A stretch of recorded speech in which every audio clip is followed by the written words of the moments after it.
you're not new here, welcome back. If you are new here, welcome. If you're not new here, you might be wondering why we're in a different spot. I have neighbors who are hanging out outside. They are directly outside of where I normally film, and they're being very loud. So I need to get this video filmed, so we're just moving to a different spot that's a little more quiet. Though I think you can probably hear the fridge.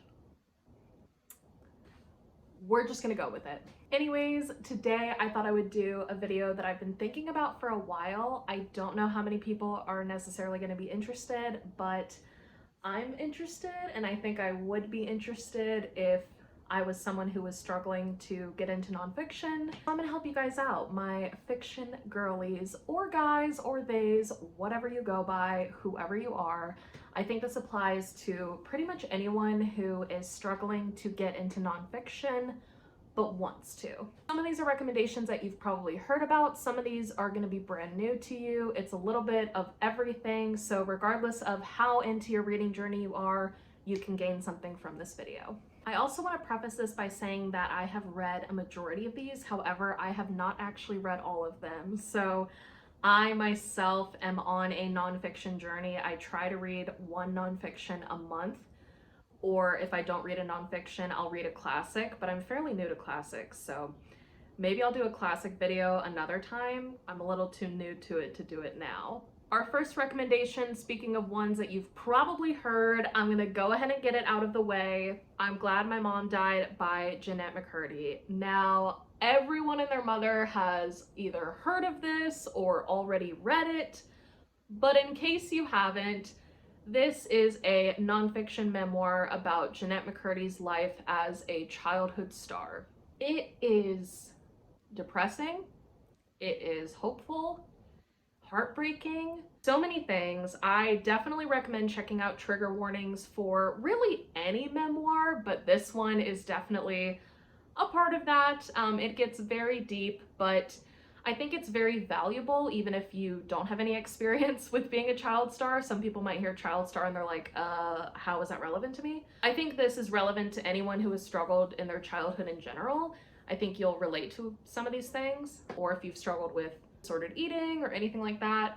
She covers all of those type of topics, so definitely recommend this one, and it's very entertaining. I personally listened to this on audiobook from my library, and that is how I recommend listening to this one. I recommend listening to it rather than reading it physically. Jeanette McCurdy narrates the audiobook, and in general, whenever a nonfiction author narrates their own audiobook, I'm gonna recommend the audiobook. I love audiobooks, but obviously it's up to however you prefer to read.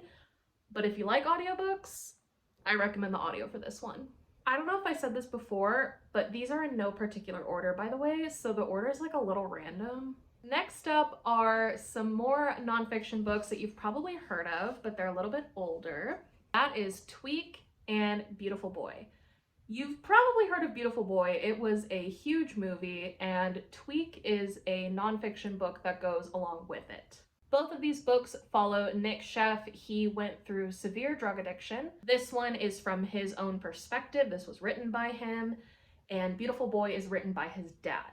The way I read these is I read Nick's story first, then I read Beautiful Boy. You don't really have to do it in any specific order. You don't even have to read both of them if you don't want to, but I will say they are very different. The tone in both of these books is very different. They both have very different perspectives on one another and of themselves, which is very interesting to read about. I read these pretty much back to back. I read Tweak one month and then Beautiful Boy the next month, and you can see the difference in both of these. So if you read one of them and you're interested in reading the other, I do recommend both, but I would just start with whichever one you're more interested in. Beautiful Boy is probably easier to digest. This one gets a lot heavier and a lot more deep into the addiction because he himself went through the addiction, so he's writing it in first person, whereas this is from the perspective of the dad, so he's just kind of observing this. Though, I mean, he does go through a lot too. I definitely recommend both of these, but I would say start with whichever one you're the most interested in, and then if you like it, pick up the other one. Next up is a book that I read last month and I really enjoyed it. Cultish by Amanda Montell. This is another one that I listened to on audiobook from my library because the author does narrate it. This is about the language of fanaticism, I think it's called. Fanaticism? Basically about following others. So whether it's following an influencer or following a strict fitness program, whatever it might be, anything that is cult adjacent is covered in this book. I would say that this is good for beginners specifically, like beginners in the nonfiction genre, because it's not hard to follow. It's not highly researched. There's definitely research involved in it, but it's not this, intense critical language that's difficult to follow and boring and gets like slow and monotonous. Like, it is genuinely an enjoyable book. Listening to the audiobook was kind of like listening to a rant, but a rant from someone who is very intelligent and knows what she's talking about and has really interesting things to say. I was a sociology major in college, so for me, this wasn't necessarily anything too new, but I think that for a majority of people, you will learn something from this, and it's not hard to digest. So for beginners, I definitely recommend it. And it covers MLMs, which is a topic that I am extremely interested in from a sociological perspective. Speaking of MLMs, I have Hey Hun by Emily Lynn Paulson. This is a book from the perspective of someone who was in an MLM. She was in the top 0.5% of a huge MLM and talks about how cult-like it is, talks about how unethical it is, talks from a first-person perspective about her experiences being in an MLM. This book, in my opinion, is so important. There is a lot of anti-MLM talk out there and content out there, but very little of it comes from people who have actually been in an MLM. And especially not people who have been highly successful in MLMs. And Emily Lynn Paulson was extremely successful in Rejuvenate. I am extremely anti-MLM. I think that they are pretty horrible, especially nowadays. I think that they had value back in the day, but they really don't anymore, and they're very dangerous and hurtful to women. And this book covers that, but it covers it from the lens of a memoir. So again, it's not this overly analytical thing that's hard to follow. It is a memoir. It follows her time from when she started the MLM and was initially recruited to the time she left the MLM and everything in between. And some of the stories in here are genuinely so crazy. Like, the tea is so hot. So I recommend it. A lot of these books are pretty heavy, and this next one is no exception. In the Dream House by Carmen Maria Machado. I think that's how you say her name. I'm so sorry if I got that wrong. This is from a poet, actually. She is a published poet who wrote a nonfiction memoir about her experience in an abusive relationship, specifically a lesbian relationship. It is written so beautifully. It is poetry. It's crazy because it's a memoir, so it talks about, real life events that happened to her, but through the lens of this like beautifully poetic writing that is, again, easy to follow. All of these recommendations are easy to follow books. I'm not trying to recommend something that's going to put you to sleep. This is easy to follow, but so beautiful and so unique. Like, this is like nothing else I've ever read. I actually bought this copy for $3 from my local used bookstore, and the reason it was so cheap is because someone else had already annotated the book. They like highlighted it and underlined it, and I was completely fine with that, because if I tried to annotate this book myself, literally every single page would be highlighted. Like, every page would be tabbed. I do eventually want to go through here and actually put tabs in where this person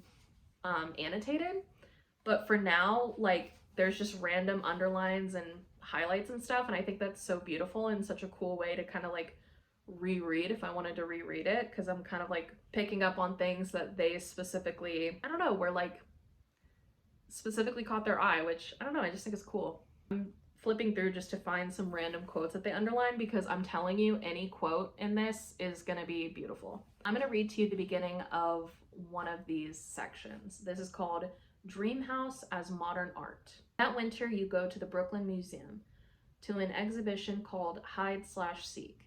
You're in duress, in the city against your will. You did not want to go to New York, even for a few days, but she insisted. You agree to go to the museum because art has always had a balancing effect on your mind. It is a reminder that you are more than a body and its accompanying grief.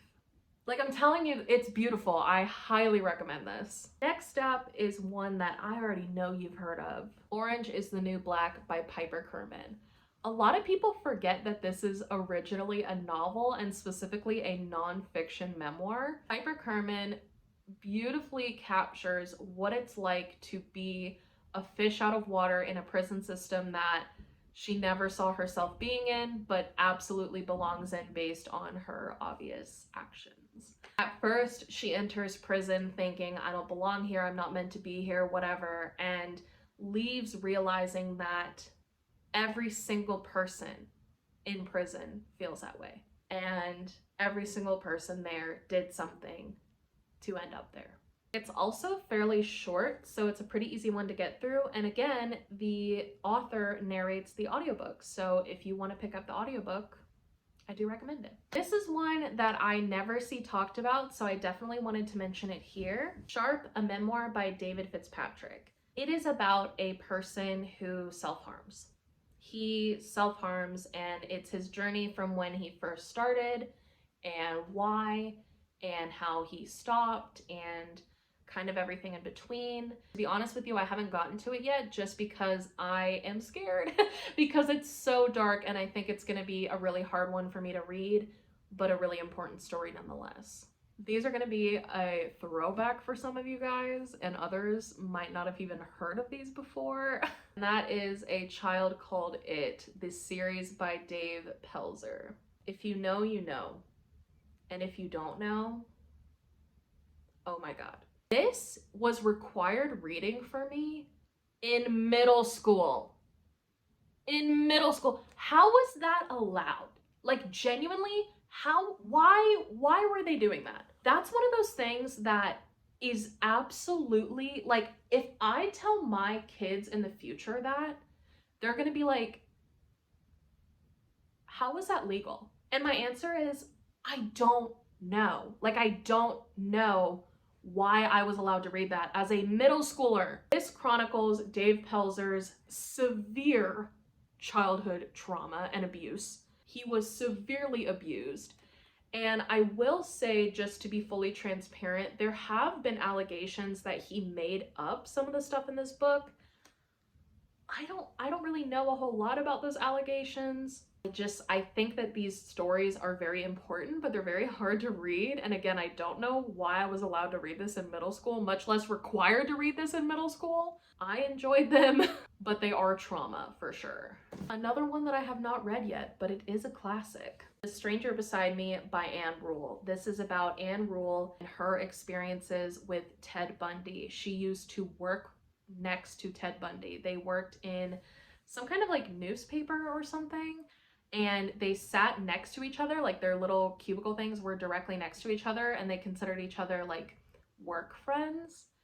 And then it came out that he was a murderer, and he was actively murdering women while working at this newspaper next to her.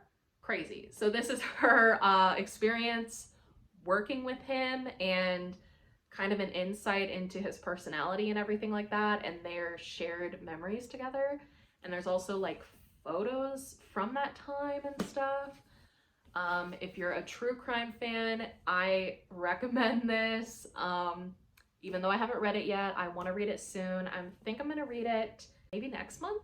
Lastly, this is more of a broad recommendation, but I just recommend reading any sort of nonfiction that has to do with a hobby that you're interested in, or a TV show that you're interested in, maybe a celebrity that you really like. I am fascinated with the Sister Wives on TLC.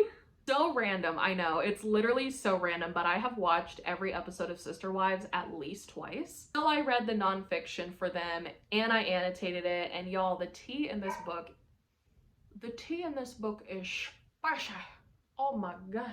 You would not care about this if you don't care about Sister Wives, but if you do care about Sister Wives, I recommend. It's written horribly.